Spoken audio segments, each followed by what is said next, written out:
At first, Alex thought he'd found a cat. He called towards the forest, and something hidden among the trees answered him. Then it began coming closer. I could hear its footsteps moving down the hill towards us, but the entire hillside was exposed. There was nowhere for anything to hide. Whatever was approaching us should have been plainly visible, but there was nothing there. The following story was posted online and presented by its author as a true childhood experience. I've adapted the account for narration, but the events are told from her perspective. I was around 12 when this happened. My friend, who I'll call Alex, was about 10. Alex's father had bought a large area of forest, maybe 100 kilometers outside Montreal. He had cleared a small section for the family home, but most of the property remained untouched. A dirt road ran through the middle of their land and continued for several kilometers towards a handful of other houses. The strange thing was how different the forest felt on either side of that road. The side containing the house was open and welcoming. Sunlight reached through the trees. The undergrowth wasn't especially thick, and small hills gave us plenty of places to explore. It was exactly the kind of forest where two children could spend an afternoon playing without thinking they were in any danger. The other side of the road felt completely different. A deep ditch followed that side of the track. Beyond it, the ground rose sharply into a hill, covered by tall conifers with trunks that almost appeared black. Discarded car parts were scattered through the ditch. There might be a set of wheels in one place, an old door further along, and a steering wheel sitting somewhere else, all gradually disappearing beneath moss and vegetation. At the top of the hill, beyond the first line of trees, there was a swamp. The light seemed to disappear inside that forest. It was quiet, dense, and strangely lifeless. Whenever we climbed the hill, we felt an instinctive pressure telling us that we shouldn't be there. But neither of us had an explanation for it. We jokingly called that side of the road the Demon Forest. One weekend, sometime around 2001 or 2002, my family visited Alex's family at the property. After becoming bored listening to the adults, Alex and I decided to go exploring. Before we left, his father warned us about an animal he'd recently seen around the property. Something had been a bit disturbing their rubbish and causing problems. He believed it was a dog, possibly a Rottweiler, belonging to someone living further along the road. But the animal didn't look healthy. He said he remembered missing patches of fur and areas of exposed skin. Whatever was wrong with it, he told us not to approach it if we saw it. We acknowledged the warning and left. It was autumn. Golden leaves covered the ground. The sky was slightly overcast and the air was completely still. We followed the dirt road uphill. The pleasant forest remained to our right, while the demon forest followed us on our left. By the time the house disappeared behind us, I noticed something hanging from one of those trees. A large pine leaned out from the steep hillside of the road, and someone had tied a pink ribbon to one of its lower branches. That was unusual by itself. The property belonged to Alex's family, and very few people had any reason to be walking along that road. What made it stranger was the way the ribbon was moving. Both ends were flapping so violently that they were almost horizontal, as if it caught in strong wind. But there was no wind. The air around us was perfectly still. None of the leaves were moving. The branches above us remained motionless. I reached up and touched the ribbon. It continued pulling and snapping as though an invisible current were passing through it. My father had once taught me to wet my finger and hold it in the air to detect a faint breeze. I tried that. I felt nothing. I pointed the ribbon out to Alex, but he was distracted and didn't seem particularly interested. Eventually, I let it go and we continued uphill. Further along the road, the steep bank on our left opened into a broad, gentle slope. The shape reminded me of an outdoor theatre. We stood on the road at the bottom as though it were a stage, while the ground rose in a wide semicircle in front of us.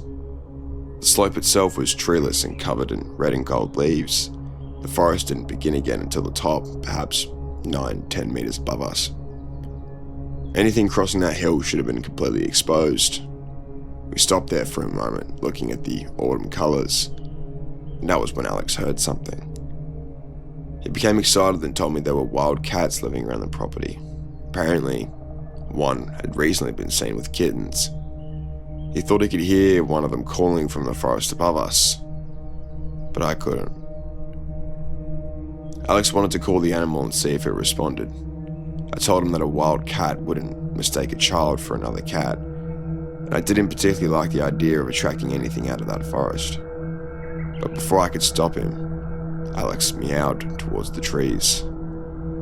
To my surprise, something meowed back. The response came almost immediately. Alex was delighted. He called again, and once again something inside the forest answered him. He continued, and each time he made the sound, the unseen animal responded. I remember trying to convince myself that it was an echo, but it didn't repeat anything except the meows, and the forest floor was covered in soft vegetation and fallen leaves. There were no exposed rock faces that should have pronounced a clear response. Whatever we were hearing seemed to be answering him directly. Alex then announced that the cat was coming towards us. I heard rustling near the top of the slope. The sound was moving out of the forest and gradually coming closer. But it didn't sound like a cat. Cats are light on their feet. They can move through vegetation without making much noise. It sounded heavy. The leaves crunched beneath slow, distinct movements that sounded less like paws and more like footsteps. Something appeared to be walking on two legs. Alex continued calling it, convinced that the cat was bringing its kittens down to meet us. I was beginning to feel that same instinctive pressure I always experienced around that forest, only now it was far stronger. The footsteps were approaching the open hillside. I stared directly towards the sound, waiting for something to emerge from the trees. The rustling continued down the slope, but nothing appeared. The entire hillside remained empty. There were no large bushes enough to conceal an animal, no trees, no ditch, nothing that could explain how the sound was crossing the exposed ground without us seeing its source. Then, more footsteps joined in. The movement seemed to multiply, approaching us from several directions at once. Alex still thought he could hear kittens. He became frustrated when I told him that we needed to leave. Whatever was descending that hill was almost upon us, but we still couldn't see anything.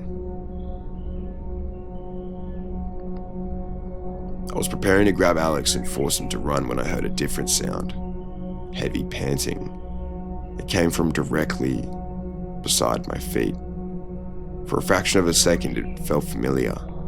My family owned a large husky, and I was accustomed to hearing a dog breathing beside me. But I knew my dog wasn't there. I looked down, expecting to find another animal standing against my leg. There was nothing. The panting continued. It was loud, deep, and breathless, and its source seemed to be immediately beside me. I spun around, searching the road and the hillside. Nothing stood anywhere near us. Then I looked further up the dirt road. Approximately 100 meters away, at the top of the rise, a dog was watching us. It looked like a Rottweiler, but it was in a terrible condition. Its coat was dirty and uneven, with large sections of fur missing and exposed skin underneath.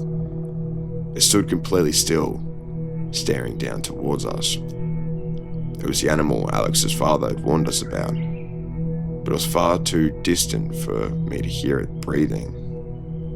And the panting was still coming from right beside my feet. So that was when I ran. And I remember discussing it with Alex or deciding where to go. The road descended towards the house and we ran down it as quickly as we could. Alex stayed beside me. Whatever excitement he'd felt about finding those kittens were gone. We reached the house safely. Neither of us returned to that side of the road.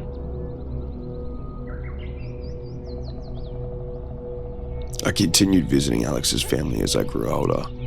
We held parties at the house and created plenty of good memories there, but I never felt fully comfortable outside after dark.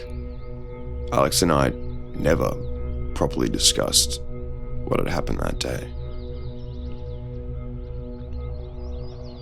This is where the original encounter ends. In a final note, the author said that years later she found sources connecting the area to Indigenous territory.